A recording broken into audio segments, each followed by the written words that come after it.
Bonjour. Une fois avoué notre addiction généralisée aux écrans, je vous ai promis des idées pour nous désengluer. Je le ferai en 2 fois. Commençons par le jeûne. Une phrase du grand rabbin de France m'a aiguillonné. Nous, au moins, nous avons Shabbat.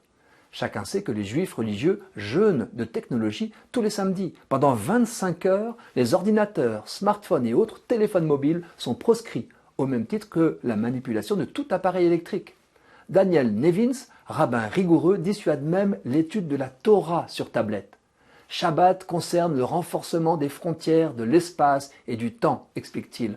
Or, le problème des expériences virtuelles, c'est qu'elles détournent notre attention de notre environnement local et brisent toutes les limites d'espace et de temps.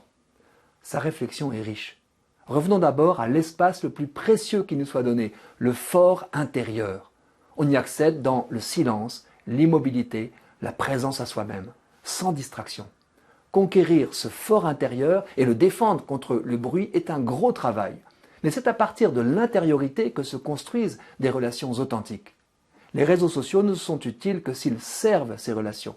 Ils deviennent nocifs quand ils les singent.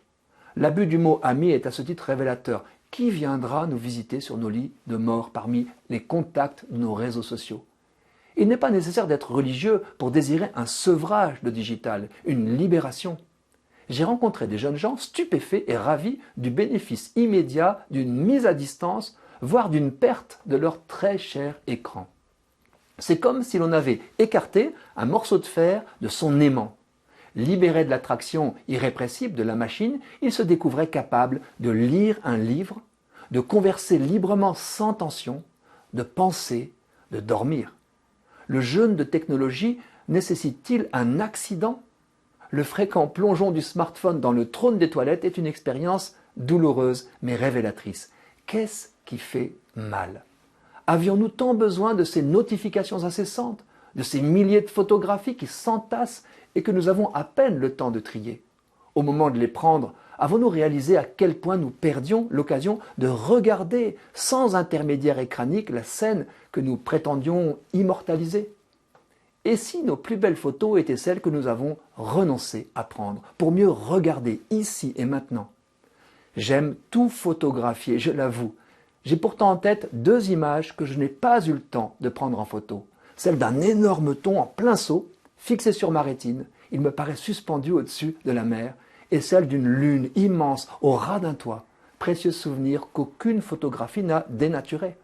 À chacun de tester les lieux, moments, activités à reconquérir sur son portable.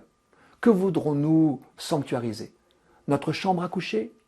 Un jardin ? Une promenade ?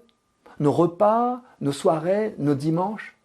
C'est parce que c'est difficile que nous pouvons relever ce défi, de poser les armes, de les éteindre, de nous en affranchir. Être injoignable ne nous tuera pas. Avant d'en examiner quelques bénéfices, posons que la possibilité d'un tel jeûne est en soi une bonne nouvelle.